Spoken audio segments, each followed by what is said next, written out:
People are noticing that our models can sometimes seem like a bit of a nanny. The experience was before, like you'd say something that might comply with like a little bit of a caveat. Now we'll just generate them, no problem. I'm Blair, I'm a researcher on the post-training team. Today we're going to talk about overcaveating in our new model.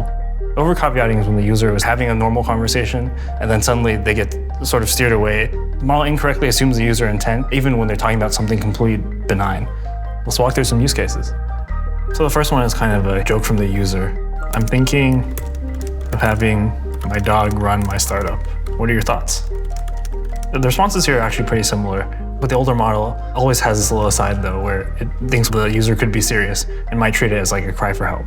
It's like obviously humorous prompt. The new model is less literal and more contextual. Now you can sort of joke around freely as if you're talking to a friend and won't assume any bad intent.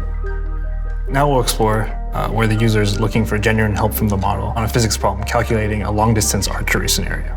The model sort of over-indexes on safety when really the user just wants to understand more about physics or archery as a sport.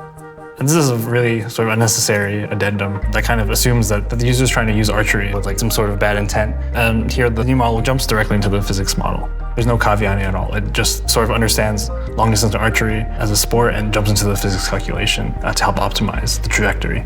So what's important is that our safety bar actually hasn't changed. We've just made it more precise. The model should be a lot better at reading the surrounding context to understand the user intent. I can sort of read the room better and actually really dive into what the user wants and respond to that directly.